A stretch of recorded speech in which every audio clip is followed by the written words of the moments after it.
Hello and welcome to the Path to Financial Wellness with me, Mrs. Money Hacker. So, firstly, to kick off a little about me, I'm a happily married mother of one in my mid 30s. I'm originally from Canada, if you couldn't tell from the accent. I originally traveled to Ireland after college, where I met my now husband. We traveled around for a while and then moved back to Canada until my husband got his citizenship. And then back in 2014, we made the leap and came back to Ireland, where it seemed everybody seemed to be going in the opposite direction. And since then, I've been trying to navigate the various investment options and tax implications of investing here in Ireland. And after thousands of hours of research, I wanted to start sharing my knowledge with others so that they could navigate these options a lot more quickly than I had. And so in early 2019, the blog Mrs. Money Hacker was born. In early 2020, then, I started providing individual consultations and analysis to readers. And although this was really engaging and rewarding work, it was using up all of my spare time. And so I had less time to write on the blog and less time to share my knowledge more widely. So through this presentation, I'm hoping to branch out into the financial wellness space. And I'll be making all of my content available on YouTube for free, so in the hopes that I can reach as many people as possible.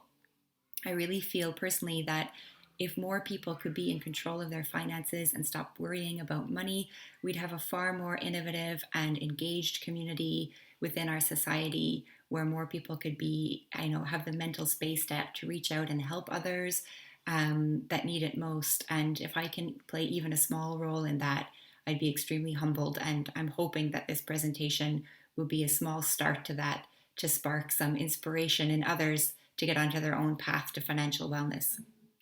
So a small disclaimer, I'm not a qualified financial advisor, nor am I a tax specialist. So the views in this presentation are my own and should not be taken as investment advice. All investments carry a risk of loss, and you should do your own research and due diligence before making any investments. So next, a little about why I'm qualified to talk of financial wellness. So I've already said I'm not a financial advisor, and I'm not, qualified in economics or anything like that.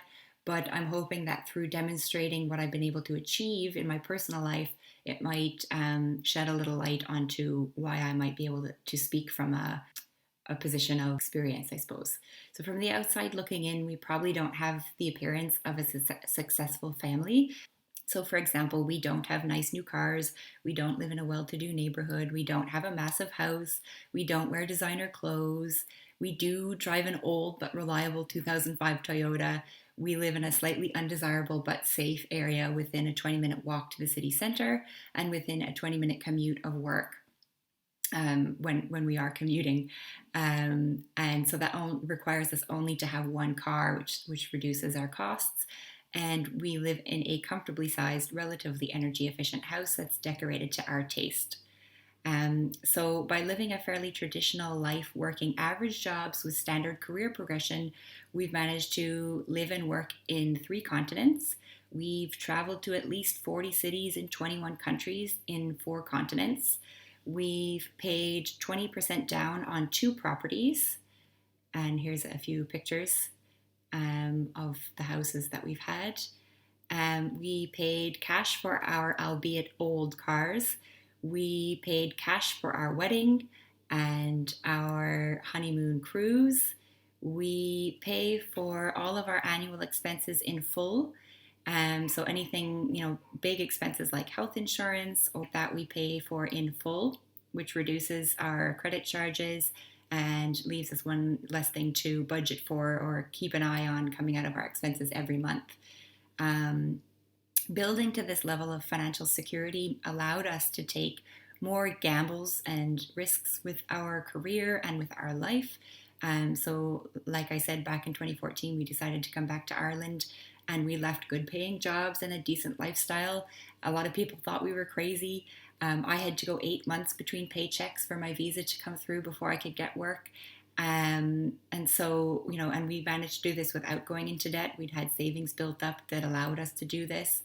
Then 2 years ago, we had our son, and I was able to take 18 months maternity leave unpaid without going into debt.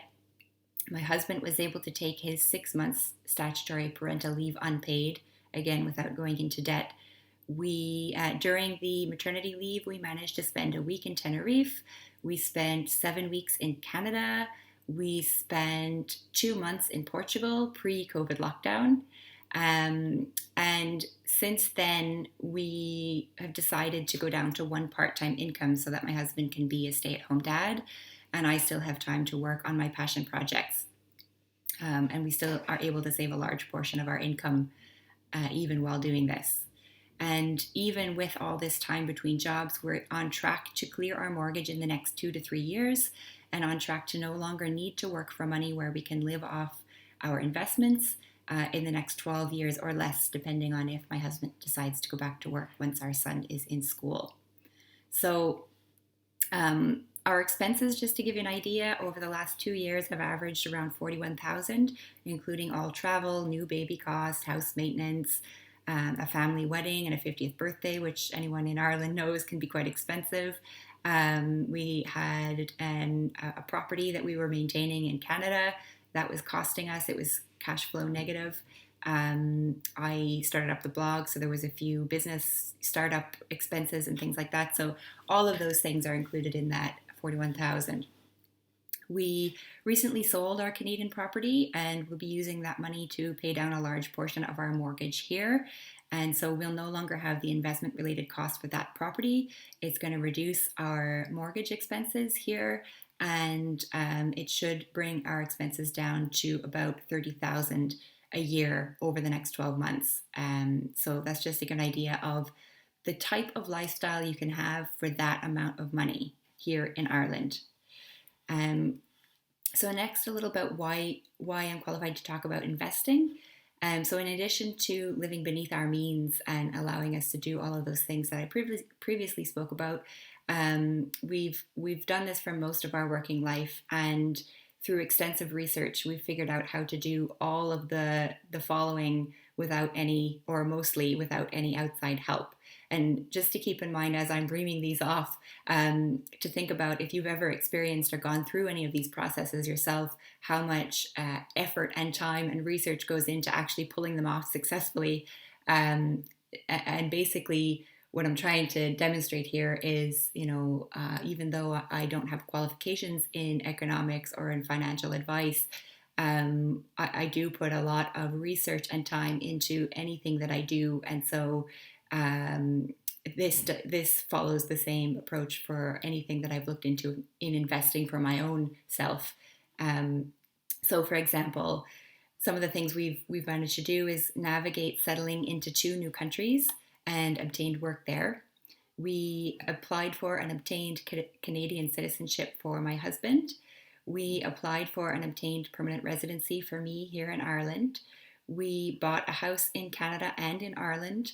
We subsequently sold our house in Canada while we were non-resident living in Ireland. We file our own taxes both in Canada and in Ireland, including more complex returns like non-resident rental income, the sale of a property from another country, a sole trader company, and separate investment income here in Ireland, as well as investments in Canada, which have all these cross-border tax implications and things like that. I opened and subsequently closed a limited company, which I ran for a year or two here in Ireland. I set up the blog as a sole trader, and I transferred all of my retirement accounts from a managed fund in Canada to a self-directed vehicle in Canada.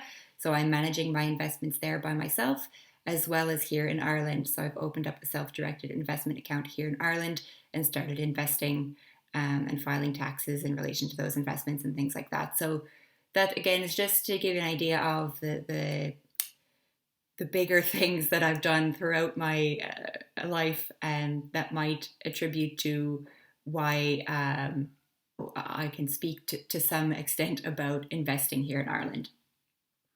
So next, I want to go into the different stages of wealth. And a lot of this presentation is basically going to be building up a background and a foundation for understanding maybe why you spend money in the way that you do, and maybe taking a step back and looking at it in a different way so that you can align it with the more important things in your life, and to free up time and space for the bigger priorities that you're possibly struggling to find time to do now. So starting with the foundation and understanding, the stages of wealth and how you can progress through them, the different psychological impacts and things like that. Those are the things that we'll be going through. So just to start off with that foundation of the different stages of wealth, there are a number of stages. So first is dependence. So when you're born, when you're a kid, you're dependent on your family. But even then, once you're done school and you're first out in the working world, you may have debts where your debt repayments are more than your income, and you're dependent on others or on lending if you're continually going into your overdraft, for example, or relying on your credit card. When you're relying on those things to pay for your debt payments, for help, that's the first stage of dependence. Next is solvency. So this is when you're able to make all your debt repayments without help from others, or without lending or borrowing, I should say. The next is stability. So you've built up a little bit of an emergency fund for yourself. The next is that you're debt free, in that you've paid off all of your high interest debts, excluding your mortgage. The next is that you're net worth positive. And so this means that your assets exceed the value of your liabilities. The next is security, where your annual cash flow from your assets exceeds your basic annual living expenses. And the last is independence, financial independence. And this is the concept that we'll be kind of going towards throughout this, is where your annual asset cash flow exceeds all of your annual expenses, and you no longer need to work for money. So for example, you have investments outside of a pension that you can access at any point, and you can live off the interest essentially to cover your annual expenses, which means you no longer need to work for money. That's not to say that you won't work, but it's to say that you don't need money to work. And if you really stop to think about that, if you were to think, if I won the lottery, would I keep working? If I didn't need money to work, would I keep working? And the answer is you probably would. Maybe you'd take a break and you'd make different life choices, and you'd take longer time to travel and things like that. But as humans, we need work to feel productive and to feel like we're engaged in a community. But think about the type of work that you would do if you didn't need the money. How engaged would you be? It would be the work that you want to do, that you're passionate about, that you really feel is contributing to the world as well as your own self-worth. So that's kind of the concept of working towards financial independence. So basically, just to give you an idea, these are the different stages that you can progress through. Have a think about where you are now, and where, and what it would take for you to get to each of these progressive stages, and to think about how much less stress you'd have even by progressing from one stage to another, and how much more freedom you'd have to make choices around the work that you do, or around where you live, or different things of your lifestyle, if you were in the next bracket up, for example. And I'll be hopefully showing you and demonstrating throughout this presentation how you can progress through these stages a lot more quickly than maybe you might think. So next, I want to go into some basic investment principles. I'm going to look at the rule of 72 and the 4% rule. So the rule of 72 is a calculation that's used to figure out how many years it will take for your investments to double, or your debt if you're in debt.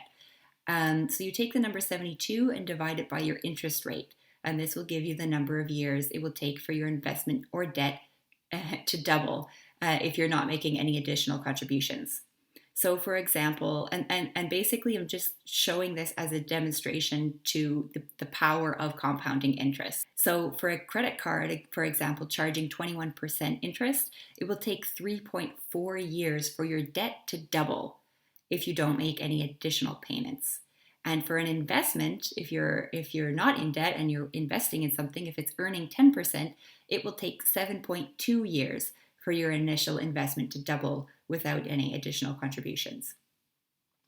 So next I want to go into the rule of 4%, the 4% rule. So if you've ever done any retirement planning or life insurance, calculations, you may have come across this 4% number, but not really understood what it's based on.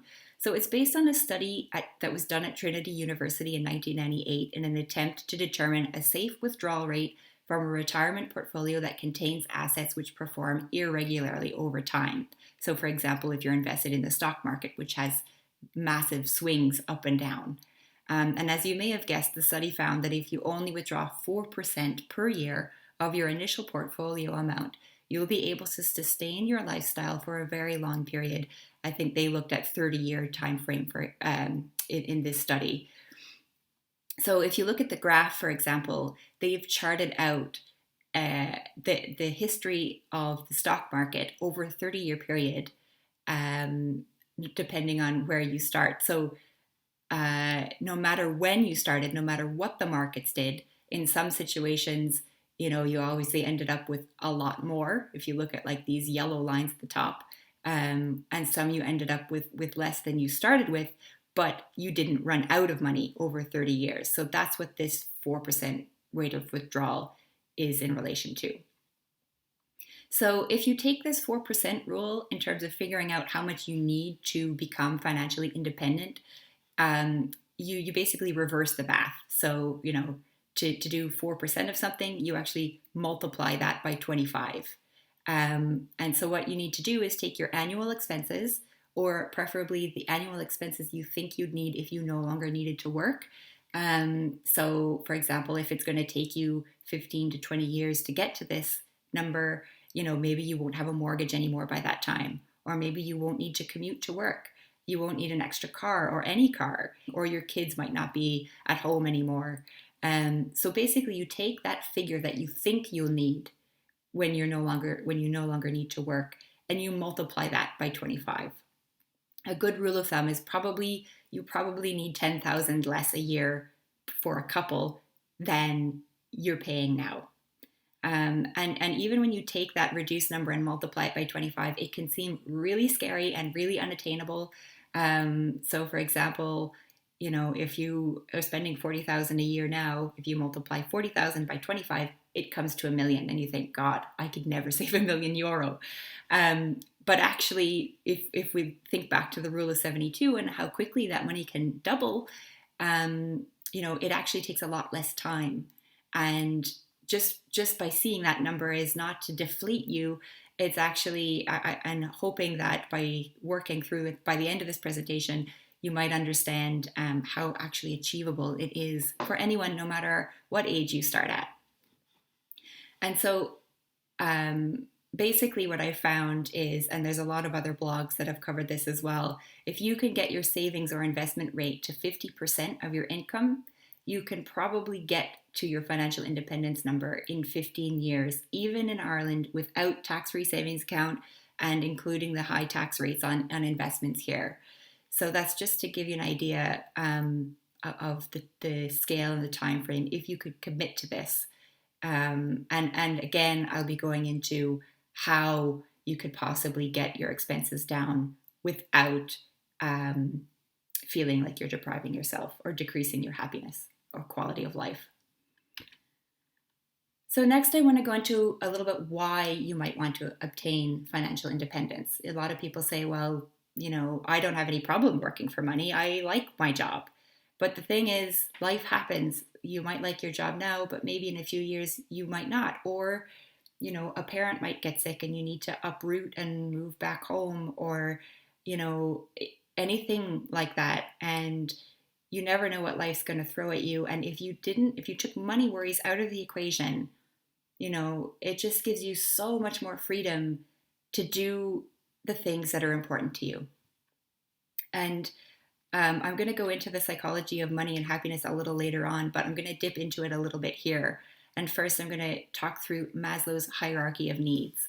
And what this is, as you can see the pyramid on the screen, It's a motivational theory of human needs. And basically, it says that the needs on the lower levels must first be met before the needs on the higher levels can be attended to.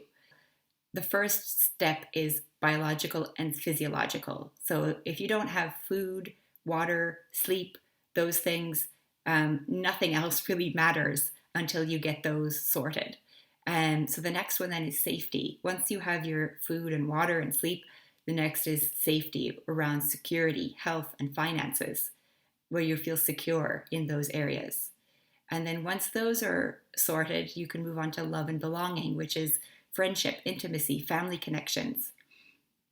And then next is esteem, then when you're, more focused on respect and status and recognition and strength and self-esteem. And the last then is self-actualization, where you're meeting your fullest potential in your life. This includes creative activities and helping others. So there's no reason you couldn't be touching on a lot of these at any one time, but you won't fully progress to the next tier until the lower needs are met. So if you're living paycheck to paycheck and you can't feel financially secure, your relationships might struggle, or you might not be working to your fullest potential. Money stress, as we know, is one of the highest reasons for divorce. Any stress, money related or otherwise, is linked to all sorts of health issues. If you're worried about money, it could lead to lack of productivity at work and at home. But if you don't need money, you end up doing your best work and you can focus on the important relationships in your life and things like that. So I think just understanding this hierarchy of needs can help you to start thinking about money differently and thinking about your life differently. And how do you progress from one stage to the next? And next, I want to talk about why financial independence. And here I'm going to paint a little picture and want you to think about what this would mean for your life. What changes would you make in your life if you no longer needed to stress about money? You had cash at hand to cover unexpected expenses when they arise. Not if, but when, because they can and they do arise. You have cash at hand to pay for annual expenses in full. You no longer live paycheck to paycheck. You no longer feel trapped in a job that you don't love. You can afford to take time off when you're stressed or sick without the worry of money. You can afford to take extended breaks from work, to travel, to spend time with your family and do the things you love most. You have the freedom to work on projects or jobs that you're passionate about. And you have enough assets to ensure your family doesn't worry about money if you get sick or pass away, without the need of illness cover or life insurance, or even if you do have those things, without the worry of when are they going to pay out, or the stress for your family to have to, process those claims and things like that. And through this, I'm hoping that I can demonstrate that if you earn even enough, once you are earning enough to cover your base expenses, and you could get your base expenses down to really a base level without reducing your happiness, and you have even some money left over, you can achieve this well before traditional retirement age. So next, I want to go into the psychology of money. So first, I want to go into a little bit about the recipe for human happiness. And basically, what you see on screen is what different psychologists have discovered to be the key to human happiness. So it's things like friendship, freedom, health, meaningful work, privacy, philosophy of life, which is how you focus on things or how you deal with things when things go wrong, and community. And I want you to really think about these things and think about what makes up your perfect day, your perfect week, your perfect year. And think about the top 10 things you do on a weekly basis or a monthly basis that bring you the most happiness. Are they things that cost money? Probably not. If they're linked to any of these things, certainly having money makes some of these things easier to focus on, like we saw in Maslow's hierarchy of needs. But they don't in themselves cost any money. So that's something really powerful to think about. And the next, then I want to go into the concept that happiness is relative. So there's a book called Your Money or Your Life, which I highly recommend, by an author called Vicki Robin. Herself and her husband, back in the 80s even, I think, were doing these finance seminars in the US. And they would ask the audience, how much would it take, how much money would it take to make you happy? And almost everyone in the audience, no matter what they made, said, double what I'm making now. And then when they were asked to rate their happiness, their current level of happiness on a scale of 1 to 5, based on these criteria, this scaling that you see on the screen, basically, there was no significant difference between top and bottom earners. So no matter what they earned, these are the results basically. No matter what they earned, not one of the income brackets felt that they were over a level 3 in life happiness. And that is really interesting. And it basically just goes to show that no matter how much you make, money doesn't bring happiness. So, how do you focus your spending on the things that are going to bring you the most happiness? There was another study done by some other psychologists into the research of money and happiness. And they found that basically beyond a certain level of sufficiency, which is they found to be about $75,000 a year in the States, that more money didn't buy more happiness. And so this is something else that's really interesting to be considering as you look at your own finances and how do you align your spending to bring you the most happiness. And the next I'm going to go into something called the hedonic treadmill, which explains a little bit about this and what happens in your brain when you spend money or when you cut out expenses. But essentially, it talks about how your brain reacts to certain expenses. So basically have a think about, did you ever buy a new luxury item, like a brand new car or a new house, or even something smaller like a new phone? Did it make you feel good? It does, because that's your brain detects that these purchases are a positive change to your life, and it releases a hit of dopamine, which is the pleasure hormone. And then did you notice that after actually a very short amount of time, your base level of happiness, you didn't maintain that level of happiness with that item, and actually in some cases potentially lost happiness? Like if you bought a luxury car and it got scratched or it broke down or you got in an accident, anything like that, that's actually going to cause a massive decrease in your experience with that item. And what happens basically after a short period of time, your brain releases, I forget what they're called, neural accumbens, something like that, which reacclimatizes your baseline expectation of happiness. So if you go buying that item again, you buy a brand new phone in 2 years' time, you're not going to get the same level of happiness or the same hit of dopamine because your baseline happiness expectation has risen. This is the same thing that happens when drug users are chasing their first high and they can never obtain it, and they keep escalating, trying to get that same hit. And they just won't, because of the way the brain is triggered. So as time goes on, the longer you own these items, the less happiness they bring, because you need to insure them, you need to maintain them, you need to worry about them getting broken or stolen, and you're not getting any additional hits of dopamine from the initial purchase. So what people have found is actually the more material things that you own, the unhappier and the more stressed you are.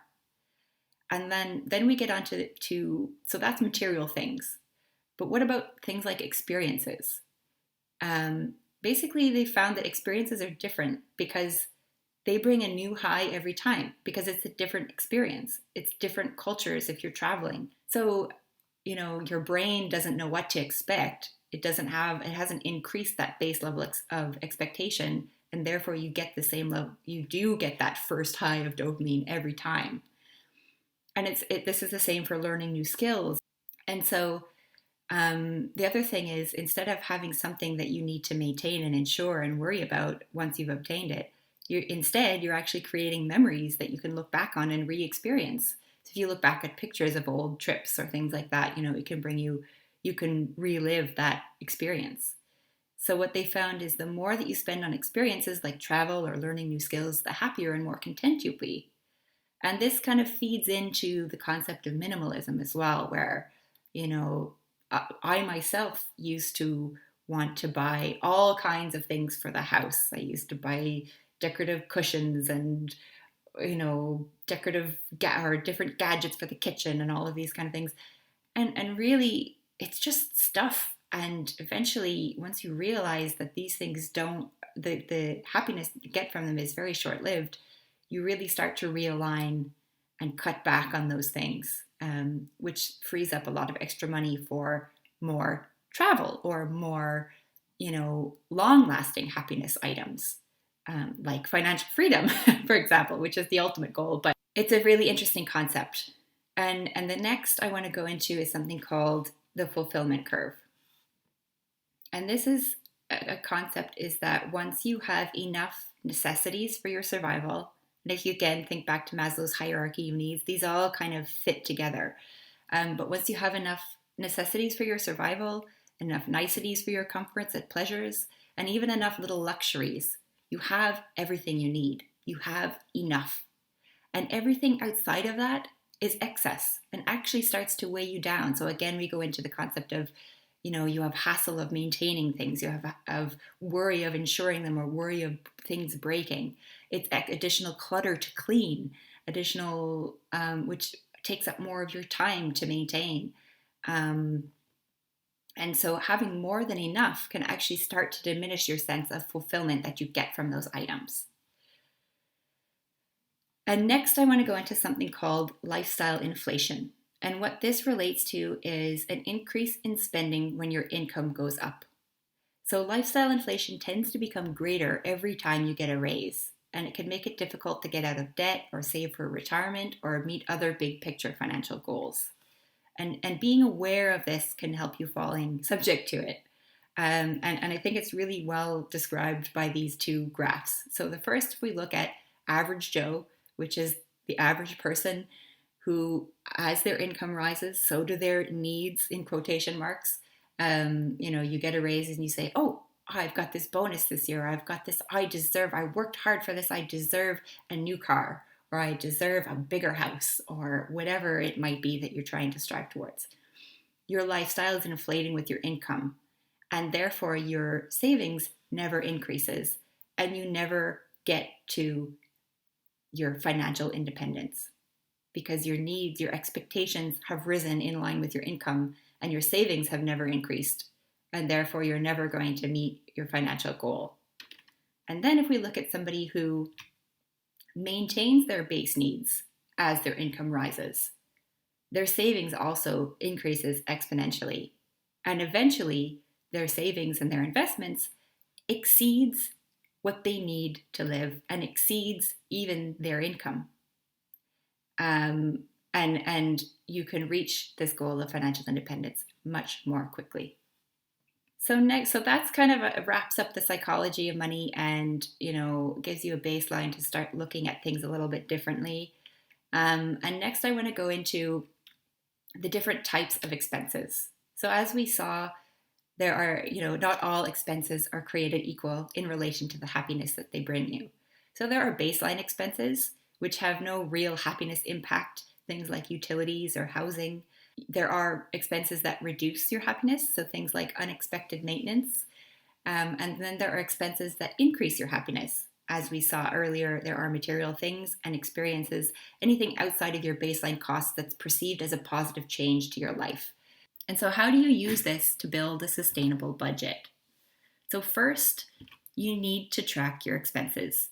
If you're looking at a map and you're lost and you're trying to find your way somewhere, you first need to know where you are before you can start mapping out how to get to the next place. And the same goes for your finances. If you don't know how much you're spending or what you're spending it on, you won't be able to figure out which expenses are bringing you the most happiness or not, or which expenses you could best focus on cutting back on. So first, you need to know where your money is going. And next is to cut your baseline expenses. So these are the expenses that bring neither happiness or unhappiness. Things like food, housing, transport, utilities, Um, and obviously, it could be argued that some food spending brings happiness, or some housing expenses to some extent increase your quality of life. But ultimately, if you've already got a mortgage, and you've made that decision to live where you're going to live, you know, paying more or less for your mortgage isn't going to bring you happiness one way or the other. Except that if you can somehow pay less for your mortgage by negotiating or switching mortgage providers, for example, it'll actually increase your savings rate, which will make you feel good and bring happiness in that respect. And this is just to demonstrate the biggest expenses in most households are food, accommodation, and transport. In the Central Statistics Office Household Survey of 2015, it made up 30% of household expenditure in Ireland. So it's a great place to start. Next is to cut expenses that temporarily reduce happiness. So if you think back to the hedonic treadmill where your baseline happiness increased to expect the same hit of dopamine, it also applies in reverse. So if you had a decrease in quality of life for some element, then your actual baseline of expectation for that reduction in quality of life also reduces. And so therefore it is a temporary reduction in happiness. I could even say, draw parallels to COVID, where we can no longer travel. That's a massive source of happiness for us personally, and we can no longer do that.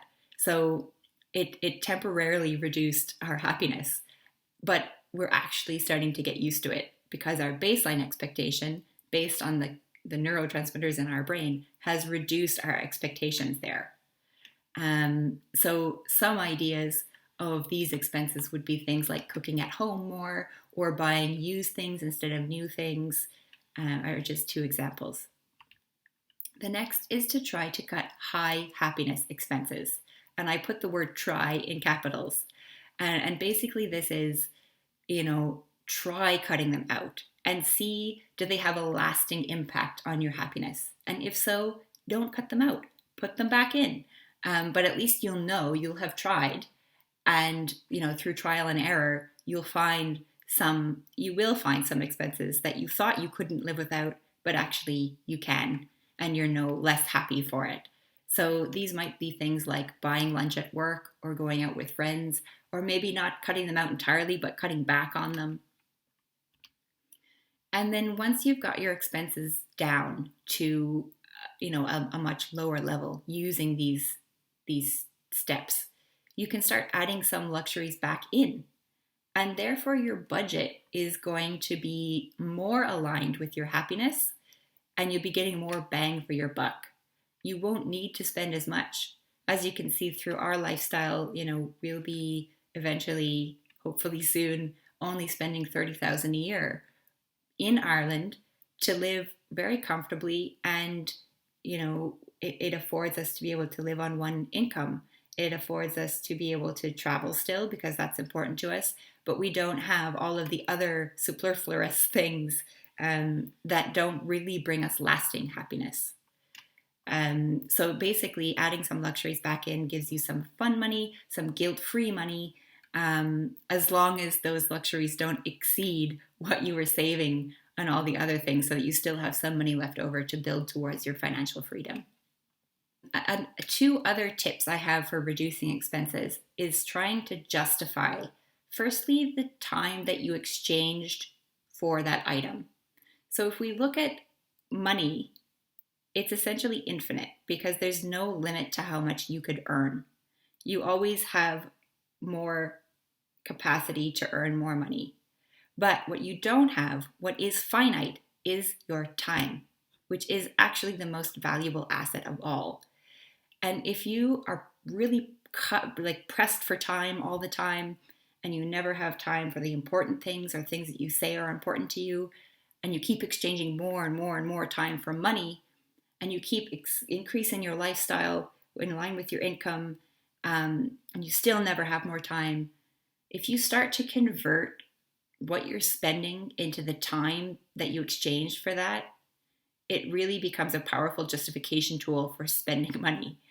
So if you, for example, earn 50,000 a year as a single person without applying any non-standard tax credits, your take home pay is just shy of 37,000 or just over 3,000 a month. So if you want to spend 2,000 on a holiday, that means you'll have spent almost 3 weeks of your life exchanging your time to pay for this holiday. And if that feels like it's worth it, then it's worth it. But if not, it might just help you start to cut back on some expenses that you wouldn't have thought otherwise of spending money on. And if another one is to convert the cost into the time it will take for you to reach financial independence. And this one is actually quite powerful because if you use the rule of 4%, every €100 that you spend on a continual basis every year, you will need €2,500 invested to passively cover that cost. So if you're looking to spend €100 on something, ask yourself, how long does it take you to save and invest €2,500? And that's how much time you're exchanging from your time to financial independence. So if it takes you 2,500, if it takes you a month or 2 months or 3 months to save €2,500 or invest that money, that's how much of your time you're exchanging, you're stealing from yourself in your future to your goal to financial independence, to spend €100. That to me is quite powerful. So for example, I was looking the other day to buy a garland for the stairs for Christmas, and it was going to cost about €100. And if I use the first concept that I was saying in terms of time exchanged, it's not very much. It doesn't take me that long to make €100. But if you convert that to how much time it takes me to save and invest €2,500, it's much more. Causes you a lot more reason to pause and go, is it really worth that amount of my time that I'm stealing from my future financial freedom? So yeah, hopefully that'll give you some more ideas on how to justify expenses. So next, I want to go into a few key investment options in Ireland. And if you're interested in more of these, I have a really lengthy blog post on this. But and I can only, due to time, can only go through a handful of them in this presentation. But if you want to read more about them, you can check out the blog. And on the blog, I go into more detail around the tax implications of each and the real rates of return you could expect from each after taxes and inflation. But for the interest of time, I'll just zone in on a few key ones. But at a high level, you've got things like property. You've got pensions, you've got employer share options, you've got the stock market or index funds like exchange traded funds, ETFs, individual stocks, individual bonds, UK investment trusts, peer-to-peer lending and crowdfunding, and then your regular old bank savings account or An Post or state savings accounts. So first I want to go into property. This is a very popular one here in Ireland. And so some of the pros, and these might seem a bit obvious, but some of them you might not have considered. So you have potential to make large capital gains, and most expenses are tax deductible. But the cons are, on the flip side of being able to make large capital gains, you could also make large capital losses. It all depends on your market timing. Just ask anyone that's still in negative equity. It takes a lot of effort to be a landlord, and I speak from experience here. And we were very lucky. We didn't have a lot of actual hands-on, we had a property manager and all of those kind of things, but there's the constant effort or mental capacity that you need to make sure that you renew your home insurance or that you renew your mortgage or any of these administrative things that you have to do on an annual basis. That's even with having really easygoing tenants. That's not including any things that could go wrong, like people falling on hard times during COVID, for example, and not being able to make rent payments, and then you're on the hook to actually continue making the payments and things like that. So there's a lot of risk. The ongoing costs of maintaining a property usually results in a negative cash flow annually. So that means you're going to be out of pocket every year that you own this property in order to hopefully make gains, which you'll realize only once you sell. And I have some blog posts on that where it demonstrates how that actually works, even using, standard mortgage rates and down payments and things like that here in Ireland. So there are potential large maintenance costs. So depending on the property that you buy or the state that it's in when you buy it, even if you buy a brand new property, things can and will always go wrong. You'll always have some, hopefully minimal maintenance costs, but you could have big maintenance costs like a roof needing to be repaired or subsidence or anything like that, which would ultimately not only mean you're way more out of pocket in one given year, but also wipes out possibly multiple years of gains that you were hoping to make. So properties really need to be looked at as long-term investments, unless you're really handy and you can flip them, buy something that needs to be renovated and renovate it yourself. You really need to look at investment properties as long-term investment vehicles. There are higher down payments required for investments, so you need a 30% down payment, and you have higher mortgage interest rates as well. So investment properties are looking at around 4.75. The last I checked, they might be going a bit lower now because of the current climate, but they're still much higher than you would get in a residential mortgage. You'd have lack of diversification, so all your eggs are in one basket, and you have rent caps that could be put in place, which would make it difficult to cover rents, like a lot of rent pressure zones have implemented these now. And obviously they're illiquid in that it takes a lot of time and money and effort to sell and free up equity if you ever needed it. So the next is the rent-a-room scheme. And if anybody hasn't come across this, it's actually the most tax-efficient investment option you have in Ireland. And so what it is you can rent out a spare room in your house, tax-free, as long as the income annually does not exceed €14,000. And the room has to be attached to your house. So if you have a granny flat in the back garden, for example, that's not attached to your house, this doesn't apply. So the pros are you can earn €14,000 tax-free every year. But the cons are that if you charge even 1 cent more than $14,000, including utilities that you split, you will pay regular income tax at your marginal rate on the full amount. You also need to live with someone else, which is the major con in my books.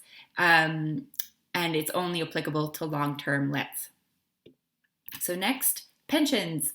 So there's lots of things you need to consider when you're looking at a pension as part of your investment portfolio when you're working towards financial independence. You really need to look at your long-term goals or your short-term, hopefully, if you're on the way to financial freedom. And it won't take you that long to get there, and you're still young in years. But basically, there's a lot that you need to consider. So the pros for pensions is that if your employer is either providing bonuses or providing pension matching, this is essentially, free money that you're leaving on the table if you're not availing of it. If you're not doing the full pension match, it's essentially, a bonus or a additional salary that you're leaving on the table. But you need to understand the real rate of return after fees and inflation are taken into account of your pension in order to understand if this is actually worth it compared to investing outside of a pension. So some other analysis that I've done has found that you need to be earning 5.95% per year after fees and inflation to outweigh investing yourself outside of a pension. And the historical returns that I've seen in the last 10 years in the report that was done, I think it was back in 2012, so it's a bit out of date, but basically there was a study done of all the pensions in Ireland, or a large portion of them, and their returns were like minus 4.35% after fees and inflation. And even if you took out 2008, it was only 2.9% after fees and inflation. And this is because pensions actually can charge quite high fees, and they're kind of hidden under different terminologies. So there's things like bid spread offer, allocation rate, fund management charge, annual management charge, and then underlying administrative costs that aren't listed. So all of these things are taking a cut of your money every time you put money in. So you really need to understand the real rate of return. How is your pension performing before you can make the assessment of whether it outweighs the options of investing in another vehicle. It is a tax deferral tool, so you are saving on tax, your income tax now, but it's deferred. So it means that when you retire, you will still have to pay your income tax on the withdrawals that you're making, albeit in retirement your income should be lower, and therefore you won't be paying as high. So ultimately, I think in the analysis that I did before, over 30, 40, 50 year accumulation and withdrawal phase, it meant that you were saving about 15% overall, or you were paying 15% on average income tax over the life of your investment, compared to whatever your marginal income tax rate is now. So you might be paying 30%, for example. And then in retirement, you might be paying less. So something to consider. The cons then, as I mentioned, there are potentially high fees and lower returns compared to investing in other vehicles. There's lack of control over what you invest in, so you're often limited to what your pension provider is offering, and they are illiquid. And this is the massive one for me, in that, depending on your company, you can only access the earliest access age of a pension is 50, and there are talks of increasing that to 55, and most are even 60 to 68. So if you're looking to build financial independence and you want to access, and you're quite young and you have, you hope to be living off your investments much sooner than any of those ages, then pensions should either form only a small part or none at all of your investment portfolio. So those are all things to consider. Next, I want to introduce something called exchange traded funds. So a little about these. Basically, they're essentially funds that bundle a large number of individual stocks, commodities, or bonds under one fund. So you're essentially buying like thousands, hundreds, if not thousands of stocks of companies in one ETF. And what this allows you to do is easily track the trend of the whole stock market with only a handful of ETFs.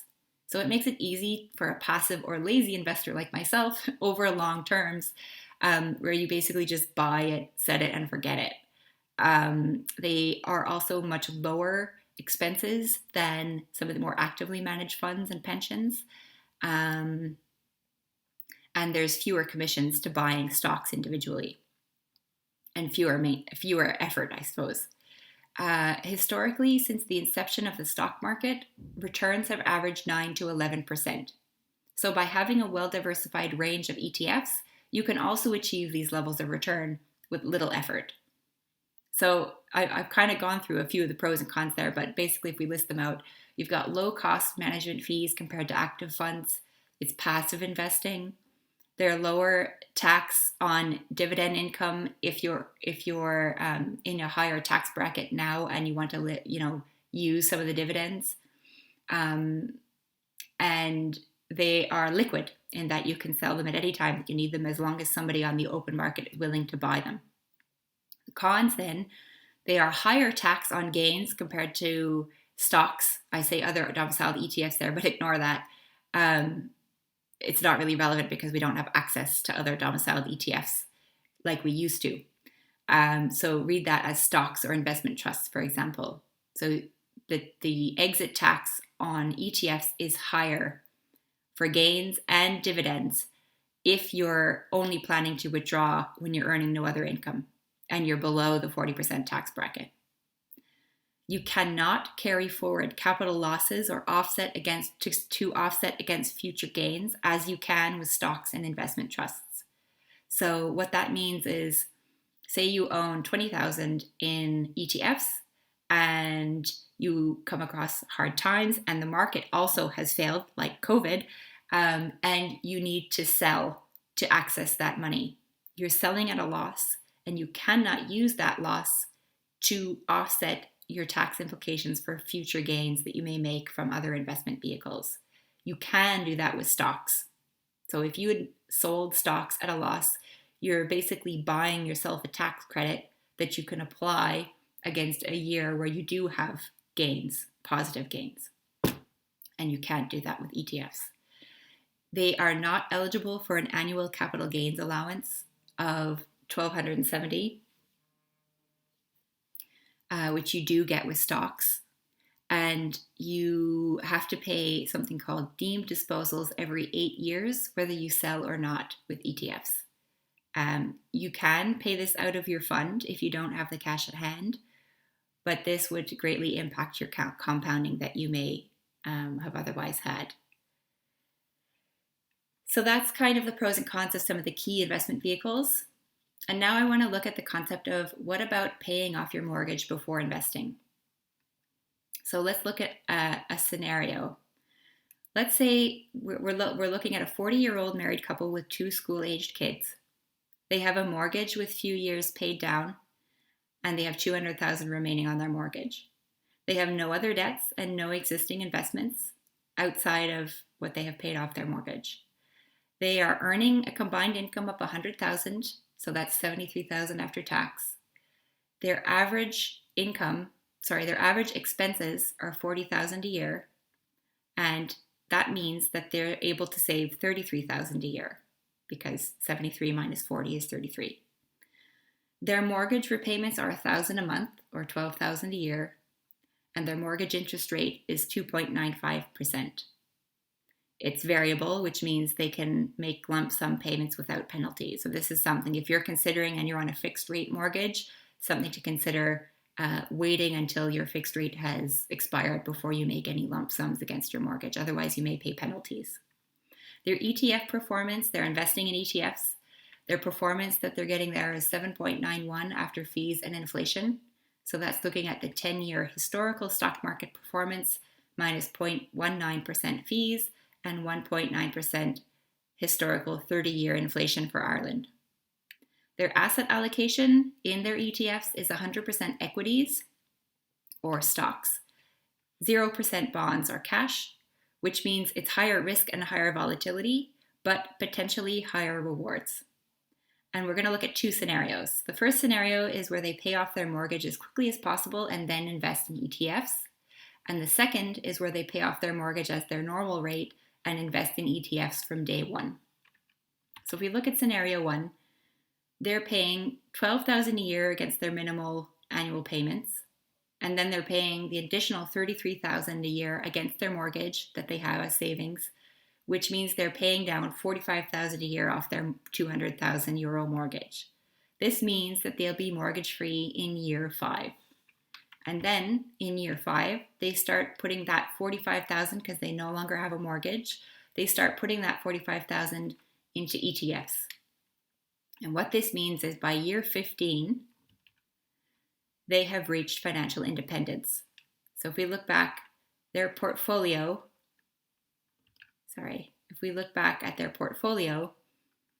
it allows them to get to $700,000 in investments in 15 years.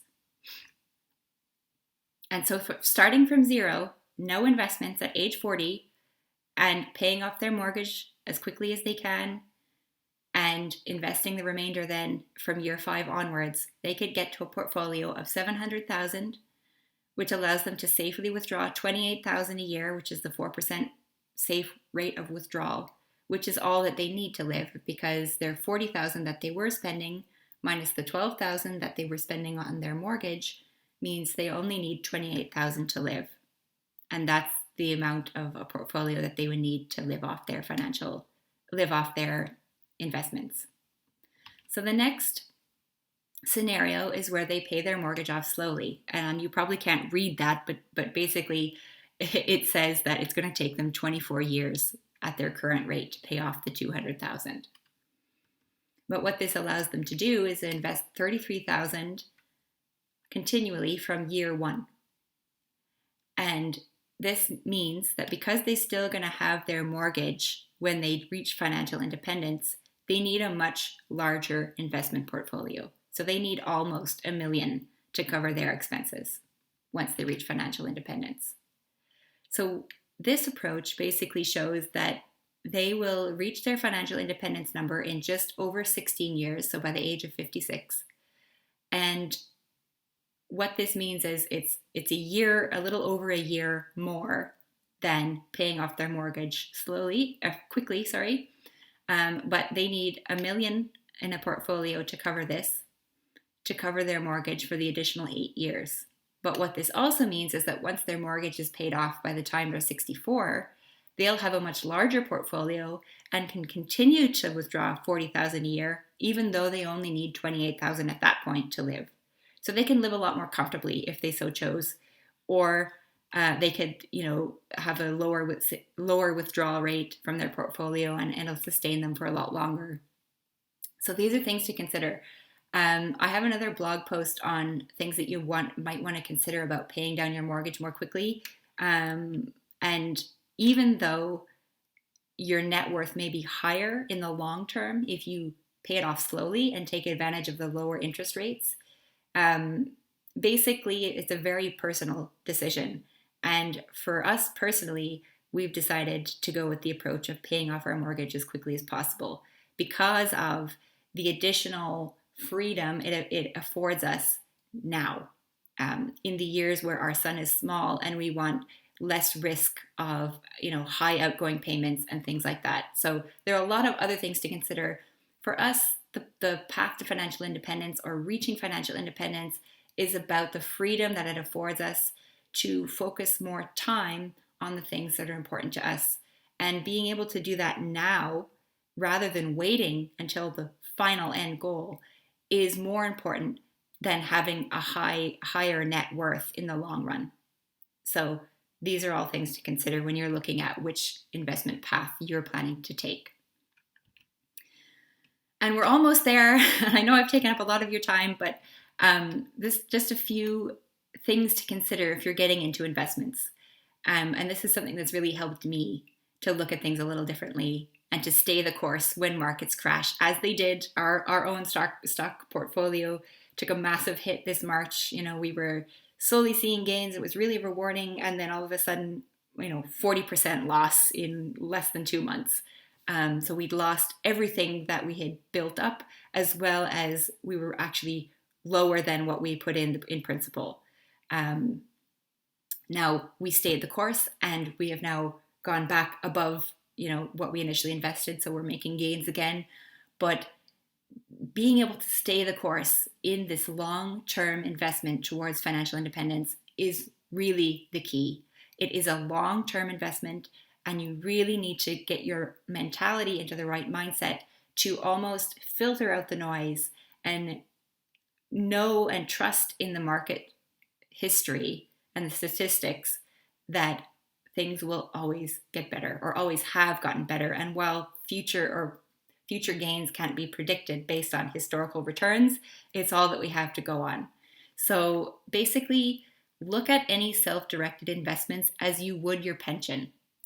If you got your pension statement and you saw that there was a 10 to 20% loss in funds in a given year, you wouldn't really have as much of an emotional reaction as you would when you see it in your own self-directed investments. And that's because you don't have access to it anyway. It's gone. It's almost like that money isn't even there. You don't have access to it for many, many years, and it's going to take time for it to recover. And it probably will recover, as it always has. So one thing that's really helped me is pretend that the money is gone as soon as it's invested. And it's really hard to see that money diminishing when it does take a hit.